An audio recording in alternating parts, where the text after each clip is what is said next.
Story.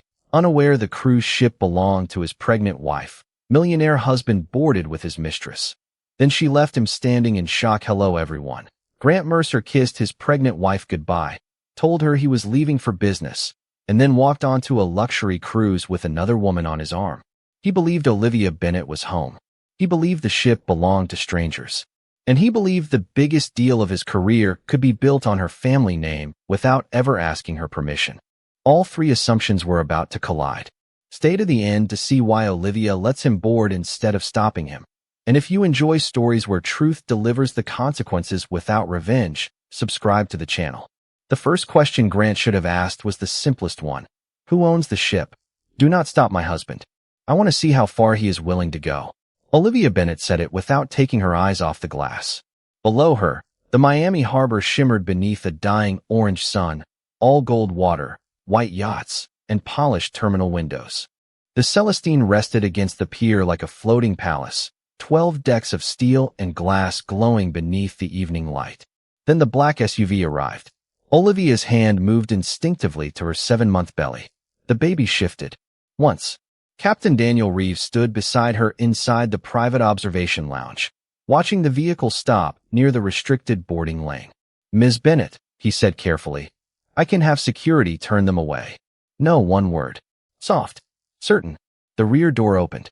Grant Mercer stepped onto the pavement wearing a charcoal suit cut perfectly across his shoulders. At 39, he had the composed confidence of a man who had spent years learning how to enter expensive rooms as though they had been waiting for him. Olivia knew that walk. She had once loved it. Then Chloe Hart stepped out behind him. 28. Elegant. Caramel brown hair falling over one shoulder. Cream silk dress. Designer sunglasses. Grant reached back and offered her his hand. Not politely. Intimately. Olivia stopped breathing. For 3 months, she had collected explanations for everything she did not want to understand. Late dinners. Weekend meetings. A second phone. The faint scent of perfume on Grant's jacket after a supposed investor conference in Palm Beach. Each time she asked, he smiled. Each time he kissed her forehead. Each time he told her pregnancy was making her anxious. She had wanted to believe him. That was the cruelest part. People imagined betrayal arrived like thunder. Sometimes it arrived quietly, wearing sunglasses and holding your husband's hand. Do you recognize her? Captain Reeves asked. Olivia nodded. Chloe Hart, Strategic Partnerships Director at Mercer Resorts. Below them, Chloe laughed at something Grant whispered. His hand moved to the small of her back. Olivia's fingers tightened over her belly. Captain Reeves looked away first. Security can still stop them. Olivia shook her head. No, let them board. The captain studied her face. There were no tears. That worried him more. A routine service update came through Captain Reeves's radio as the embarkation team confirmed Grant and Chloe had cleared document review. The manager added that Grant had asked staff to remind his guests about the next evening's private investor program. He told Ms. Hart this trip is the beginning of everything, the manager said. Olivia looked down through the glass as Grant smiled toward the ship. The words required no secret recording. His plans were already moving through the ordinary channels of the company he did not know she controlled. Olivia closed her eyes. That morning, he had stood in their kitchen drinking coffee while she struggled to reach her shoes over her pregnant stomach. 3-day investor retreat, he had said. Important meetings. Try to rest while I'm gone. For the baby. He had kissed her forehead before leaving. Now he was boarding her family's flagship with another woman. Captain Reeves lowered his voice. Does Mr. Mercer know you're aboard?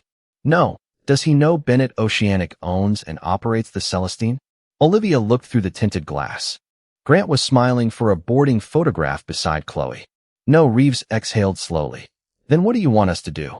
Olivia watched her husband disappear through the entrance of the ship he believed belonged to strangers.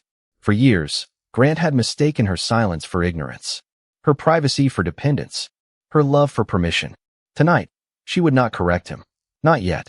Olivia lowered her hand from the glass. Give him everything he asks for. Captain Reeves frowned. Everything. Her blue eyes stayed fixed on the closed gangway doors. Within reason. And if he asks questions? Olivia finally turned toward him. Answer every question except one. Which one? A faint smile touched her lips. Who owns the ship? Olivia had spent years making Grant's ambition easier to carry. She introduced him to people who trusted the Bennett name, steadied him when projects failed, and never asked for public credit. She thought that was partnership. Grant eventually treated it as proof that her support would always be available. Watching him disappear through the gangway with Chloe, Olivia finally understood the difference between helping someone and teaching them they never have to ask. She would not use Bennett Oceanic to punish him, and she would not interfere with the captain's authority. She would do something simpler. She would stop lending Grant access, credibility, and protection he had begun to mistake for his own. "I am sorry, Mr. Mercer, but the private owner's residence is not available." Grant's expression changed. Not dramatically, just enough for the young reception manager to notice. The Celestine's atrium glowed around them in warm gold and ivory, with polished marble floors, sweeping staircases, and a chandelier suspended 3 stories above the champagne bar. Beyond the panoramic windows, Miami had already disappeared into darkness. Grant placed one hand on the counter.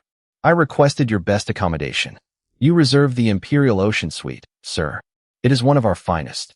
"One of?" Chloe Hart smiled beside him, holding a crystal flute of champagne. Grant looked toward the private elevator at the end of the lobby. "What is better?" The manager hesitated. "The private owner's residence." "Then move us there." "I cannot do that." Grant laughed once. The sound held no humor. "I am paying nearly $20,000 for this trip." "Yes, sir." "I am also hosting investors aboard this ship." "Yes, sir." "Then I suggest you find someone who can solve a very simple problem." 6 decks above them, Olivia watched the public atrium on a standard hospitality operations monitor inside the executive lounge. Captain Reeves stood several feet away. He had stopped pretending not to be uncomfortable. "You knew he would do this," he said. Olivia looked at Grant's face on the screen. "I knew he would ask for whatever he was told he could not have." Below, Chloe leaned closer to the reception desk. "So nobody can book it?" "No, ma'am." "Why?" "It is reserved permanently." "For whom?" "The owner." Chloe looked toward Grant. Then she laughed. "Maybe the owner is afraid someone younger will sleep in her bed." Captain Reeves slowly turned toward Olivia. The words hung in the lounge. Olivia did not move. One hand remained beneath her belly. The other rested lightly against the back of a leather chair. For a moment, the woman on the monitor was not Chloe Hart. She was every unanswered question Olivia had ignored. Every late-night message. Every hotel receipt Grant had explained away. Every time he had called her insecure for noticing what was directly in front of her. "Would you like me to intervene?" Reeves asked. "No, Ms. Bennett. Give them the suite across from it." The captain stared at her. "The Royal Penthouse."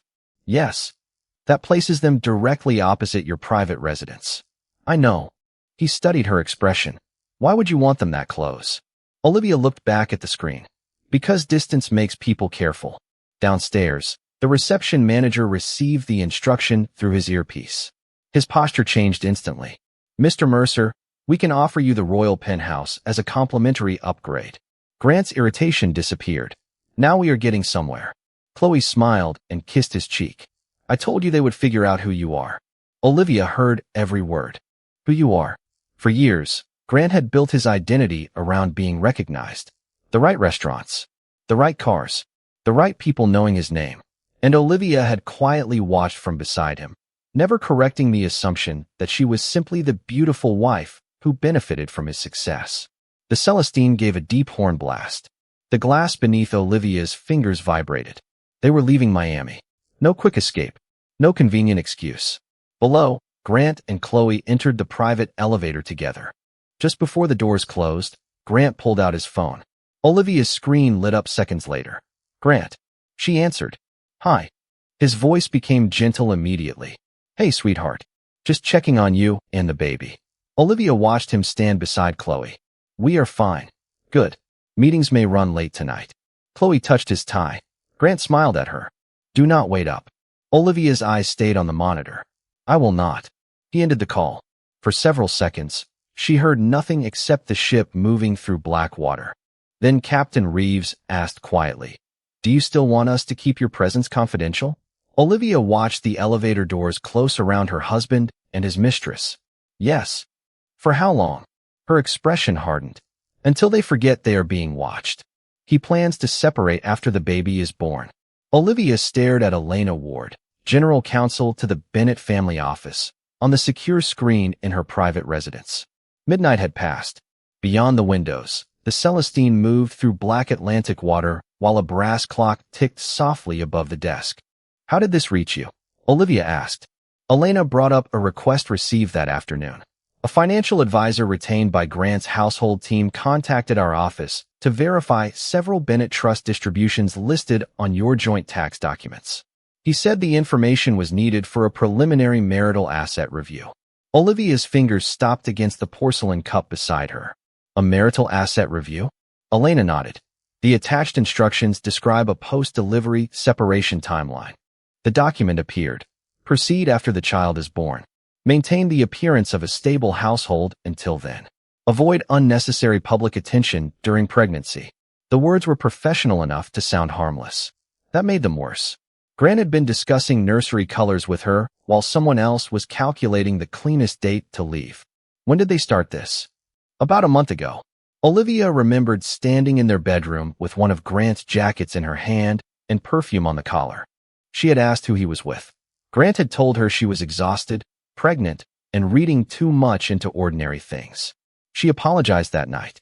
Now the memory returned with brutal clarity. He had not simply lied. He had used her pregnancy to make her doubt herself. Elena changed the screen. "There is more." A presentation appeared. Mercer Horizon Resorts, Ocean Access Strategy. The next slide carried the Bennett Oceanic logo. Olivia leaned forward. "There is no Bennett partnership." "Correct. No memorandum? None. No board discussion? None that we can find." Elena advanced the deck. "Preferred coastal properties. Exclusive guest transfers. Joint luxury itineraries. Projected annual revenue." Then the headline, 20-year strategic access. Olivia went still. Who authorized this language? No one here. Another page made the problem clearer. Presumed Bennett access through family relationship. Grant was not holding a signed contract. He was doing something more reckless, presenting a family connection as if corporate approval were nearly automatic. "Has money changed hands?" Olivia asked. "Not from the investors we know about. They are still in diligence." That distinction mattered. This was not a courtroom verdict. It was a credibility problem unfolding in real time. Olivia's phone vibrated. Captain Reeves had sent a message. "Mr. Mercer has confirmed tomorrow night's private investor presentation. Bennett Oceanic branding requested." Elena watched Olivia read it. "We can contact him now." "No, we can send a written clarification to every attendee before the event." Olivia looked through the dark glass toward the horizon. "Prepare it. Send it." "Not yet." Elena understood. "You want to hear what he actually says?" "Yes." Olivia rested both hands over her unborn daughter. "If he tells the truth, there is nothing to correct. If he does not, Bennett Oceanic corrects only the statements involving Bennett Oceanic." Elena nodded slowly. Olivia closed the presentation. Grant believed she would not make anything difficult. He was right in one narrow sense. She would not create his consequences for him. She would simply stop carrying them. "Ms. Bennett, the executive operations team is ready for you." Olivia rose the next morning and followed Captain Daniel Reeves through a restricted corridor opened by her black access card. The bridge and technical departments were calm, practical spaces, navigation displays, engineering reports, route forecasts, no chandeliers, and no champagne. Crew members greeted her without surprise. "Good morning, Ms. Bennett." An operations officer handed her the overnight report. Olivia reviewed fuel variants, port timing, and the passenger flow model she had approved months earlier. Nothing about the exchange suggested she outranked the captain in navigation or safety. She did not. Reeves held that authority at sea. Olivia's power was corporate. Bennett Oceanic owned and operated the Celestine, and the family trust placed controlling voting authority in her hands. Grant had never cared enough to learn the difference. In a corridor outside the strategy room, Olivia stopped before a photograph taken during the ship's refit. She was 27, wearing a white hard hat beside her father, reviewing plans for the observation deck. Grant had attended the relaunch gala. He had walked past this corridor without looking. Years earlier, when she questioned one of his resort forecasts, he had smiled and told her, "Business is not really your world." Weeks later, an outside consultant gave him almost the same advice. Grant called the consultant brilliant. Olivia said nothing. At the time, Silence felt like peace. Now it looked like permission. Inside the conference room, her uncle Charles Bennett and corporate counsel joined by secure video. A governance summary appeared on screen. Olivia's controlling vote was not ceremonial family wealth. It carried authority over major strategic agreements. Charles looked at the Mercer presentation. Does Grant know? No, did you hide it? Olivia shook her head. He never asked. Her phone lit up with a request from the events director. Mercer Resorts seeks Bennett Oceanic branding for tomorrow's presentation. Olivia looked at the two logos side by side. Grant had spent years assuming her loyalty included automatic access to everything behind her name. Tomorrow, he would have to explain that assumption to people whose money depended on the truth. You should be at home. Grant said it through a smile. That was what made it cruel.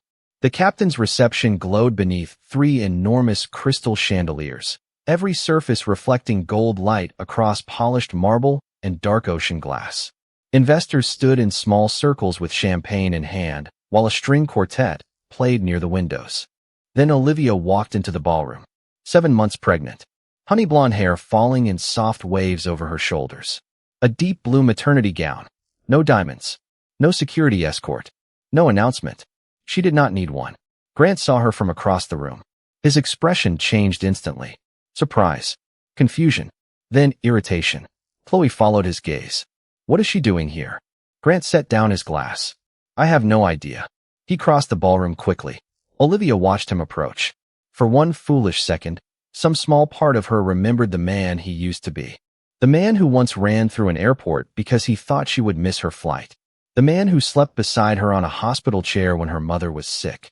Then Grant reached her, and that man disappeared. What are you doing here? Good evening, Grant. His eyes dropped to her belly, then swept around the room. Who invited you? Olivia almost smiled. No one. His jaw tightened. This is a private investor event. I know. You should be resting. You mean at home? Yes. His voice lowered. You should be at home. Behind him, Chloe approached slowly. Her gaze moved over Olivia's dress. Then her stomach. Then her face. I thought pregnant women were supposed to avoid stress. Olivia looked at her. So did I. Chloe's smile faded slightly. Grant stepped closer. Olivia, whatever you think is happening, tonight is not the time. What do I think is happening? He hesitated. That was enough. Chloe folded her arms. This trip is business. Olivia looked at Grant. Is that what you told her? Chloe's face sharpened. Grant's voice became colder. Do not create a scene. Olivia felt the old instinct rise immediately. Apologize. Lower your voice. Protect him from embarrassment. For years, she had done exactly that. Tonight, she let the instinct die. I am not creating anything. You showing up here creates a problem. What problem? Grant glanced toward a group of investors watching from near the bar. His smile returned. Public face. Private anger. You do not understand what is at stake. Olivia's eyes moved toward the presentation screen behind the stage. Mercer Resorts plus Bennett Oceanic Group. She looked back at him. I understand more than you think. Something flashed across his face. Fear. Gone almost immediately. Chloe leaned toward Grant. Maybe security can take her back to her cabin. 2 security officers stood near the ballroom entrance. Neither moved. Chloe raised a hand. Excuse me.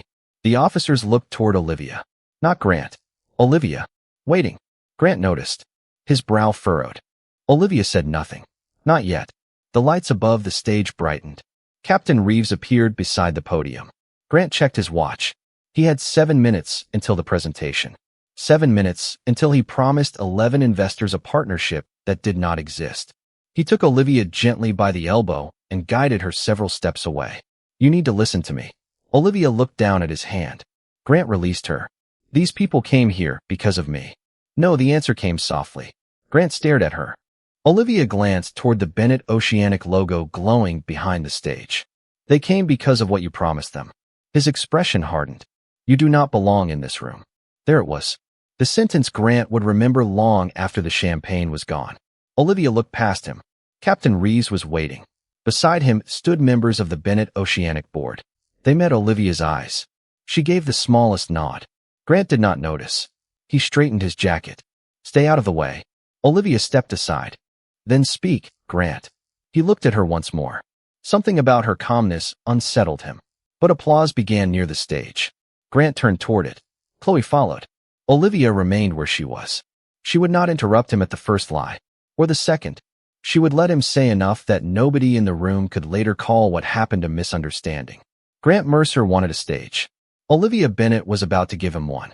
Bennett Oceanic has authorized no such partnership. The sentence did not sound dramatic. That was why it hit so hard. For nearly 15 minutes, Grant Mercer had controlled the ballroom. He stood beneath the crystal chandeliers with the confidence of a man presenting the future, clicking through projections of private terminals, coastal resorts, luxury transfers, and shared memberships while 11 investors listened carefully. Behind him, the screen displayed two names side by side. Mercer Resorts, Bennett Oceanic Group. Grant smiled. This partnership gives us immediate access to one of the most valuable luxury travel networks in the world. Olivia stood near the back of the ballroom, silent, watching. Grant continued. Our companies have aligned interests, aligned customers, and, most importantly, aligned leadership. That was enough. Charles Bennett rose from the front table. At 64, Olivia's uncle and chairman of Bennett Oceanic rarely needed to raise his voice. He did not tonight. Mr. Mercer. Grant paused. Yes, Charles. Charles stepped toward the stage. There is something we need to clarify. Grant's smile tightened. Of course. Charles took the microphone, then looked directly at the investors. Bennett Oceanic has authorized no such partnership. The ballroom went still. Not quiet. Still. Grant stared at him. I think there is some confusion. There is not. Charles's voice remained calm. No contract has been signed. A murmur moved through the room. Grant lowered the presentation remote. We are discussing final terms. No final terms exist. Chloe's face changed. She looked at Grant, then at the screen. One investor leaned toward another. Grant laughed softly. The sound was too controlled. Charles, perhaps this is not the best place to discuss internal negotiations. Charles studied him. What negotiations? Grant stopped. For the first time that evening, there was no immediate answer. Charles continued. Bennett Oceanic has received no proposal from Mercer Resorts. No memorandum of understanding. No letter of intent. No board authorization. Each sentence removed another layer from Grant's story. The confidence left his eyes first, then his posture. Chloe whispered, You told me this was approved. Grant ignored her. He looked toward Captain Reeves. The captain did not move. Then Charles said, Perhaps Mr. Mercer should finally meet the person whose approval he would actually need. Grant frowned. What are you talking about? Charles turned, not toward another executive, toward Olivia. Every head in the ballroom followed. Olivia felt the weight of the room settle on her. Her heart beat steadily. One hand rested lightly beneath her belly. She stepped forward. Grant stared at her. Confusion came first, then something colder. Recognition without understanding. Charles extended one hand toward her. Ladies and gentlemen, Olivia Bennett, controlling shareholder of Bennett Oceanic Group. A champagne glass touched a table somewhere in the room. The tiny sound seemed enormous. Charles continued. The family trust places final voting control in her hands. Grant's face emptied. And Bennett Oceanic, Charles said, is the company that owns and operates the Celestine. Silence. Absolute this time. Grant looked at Olivia, then at the Bennett Oceanic logo glowing behind him, then toward Captain Reeves. His mind was finally connecting the details he had ignored. The private elevator. The security officers waiting for Olivia's direction. The owner's residence he could not book. The crew who seemed to know her. His voice broke. Olivia stopped several feet from the stage. Grant descended slowly. You control Bennett Oceanic? Yes. Your company owns this ship? Bennett Oceanic owns and operates it. And you control the company? Yes. Chloe stepped backward. You told me her family money was basically inactive. Grant turned sharply. Not now. But Olivia had heard enough. So had everyone else. Grant faced her again. Why did you never tell me? It was almost the wrong question. Almost. Olivia looked at the man who had shared her home, her marriage, and the future of their unborn child, while never once becoming curious about the woman standing beside him. You never asked. His jaw tightened. You let me stand up there. Yes. You let me make that entire presentation. Yes. You wanted me humiliated. Olivia shook her head. No, Grant. Her eyes moved toward the enormous false partnership still glowing across the screen. You wanted the stage. Several investors were already checking their phones. Grant looked around the ballroom. For the first time, he understood what had happened. Olivia had not exposed him. She had simply stopped protecting him. His eyes returned to hers. Hours earlier, he had told her she did not belong in this room. Olivia stepped closer. You were right about one thing. Grant stared at her. Tonight changes everything. Then she turned toward Bennett Oceanic's corporate counsel. And Grant finally realized the ownership reveal was not the end of the evening. It was only the beginning. I am not taking anything from you, Grant. I am simply refusing to give you what was never yours. The ballroom seemed to shrink around him. Grant stood beneath the glowing Bennett Oceanic logo while corporate counsel, Elena Pierce, opened a slim black folder at the edge of the stage. Chloe remained several feet away now. Not beside him. Not touching him. Not smiling. 11 investors watched in silence. Elena spoke first. For the record, Bennett Oceanic Group has entered into no partnership with Mercer Resorts. Grant's jaw tightened. We already established that. No, Mr. Mercer. We established that no agreement was signed. I am now clarifying that no agreement was ever proposed, negotiated, authorized, or approved. One investor slowly closed his notebook. Another leaned toward his attorney. Elena continued. Bennett Oceanic has granted Mercer Resorts no permission to use its name in fundraising materials. Grant's face changed, just slightly, but Olivia saw it. He finally understood the real danger. Not embarrassment. Misrepresentation. He stepped toward Elena. This presentation was preliminary. Olivia spoke from beside the stage. Then why are there projected revenues? Grant turned. She held up a page from his deck. Why are Bennett Oceanic passengers listed as guaranteed customer acquisition? His eyes hardened. Olivia, this does not concern you personally. A strange silence followed. Charles Bennett almost smiled. Olivia did not. It concerns my company. Grant looked around. The investors were no longer studying Olivia. They were studying him. A man named Richard Sloan, representing one of the private equity groups, stood. Grant, you told us Bennett Oceanic was committed in principle. They were going to be. That is not what you said. I said the relationship was secure. Sloan's expression cooled. You said the board was ready to formalize after this cruise. Grant glanced toward Olivia. A silent demand. Fix this. She recognized it immediately. For years, that look had worked. At dinners. At charity events. During arguments with employees. Whenever Grant went too far, Olivia softened the edges. She explained. Smoothed things over. Protected him. Tonight, she remained still. Grant stepped closer. We can resolve this privately. No, you could approve the partnership. I could. Hope flashed across his face. Olivia let it exist for 1 second. I will not. The hope disappeared. Chloe stared at him. You told me Bennett Oceanic needed Mercer Resorts. Grant ignored her. You are making an emotional decision because of us. Olivia's expression did not change. No, your affair ended our marriage. A ripple moved through the room. This ends your deal. 2 different consequences. 2 different choices. Grant had confused them because he believed everything revolved around him. Richard Sloan gathered his documents. Our firm is suspending discussions. Another investor stood. So are we. Then another. Not dramatic. No shouting. Just folders closing. Chairs moving. Quiet conversations with attorneys. Millions of dollars disappearing through decisions Grant could not control. His phone began vibrating. Once. Twice. Again. Grant looked toward the exits. Wait. Nobody needs to leave. Nobody listened. Chloe slowly removed the access card to the royal penthouse from her clutch. She placed it on a table. Grant noticed. What are you doing? Her eyes searched his face. You said these people needed you. They do. She looked past him toward Olivia. Then toward Charles. Then toward the departing investors. No. Her voice was almost embarrassed.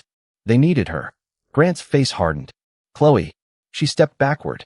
You lied to me too. Then she turned and walked toward the ballroom doors. Grant did not follow. Perhaps because he finally understood chasing her would change nothing.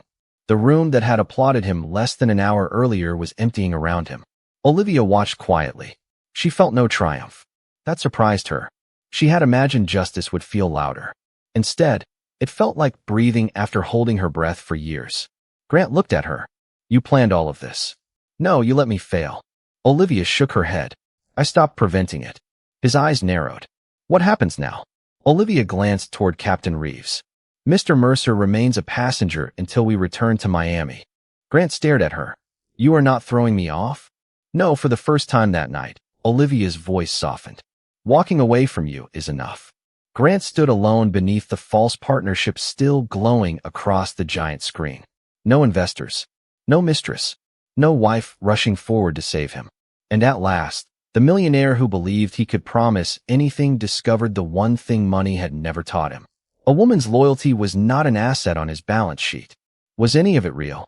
Grant asked the question at sunrise. The Celestine had returned to Miami beneath a pale gold sky, its white hull moving slowly toward the terminal as tugboats guided it into position. The city beyond the harbor was beginning to wake. Olivia stood beside the private gangway. One hand rested beneath her 7-month belly. The other held a cream envelope, a draft divorce petition, and a letter from counsel. No dramatic speech. No revenge plan.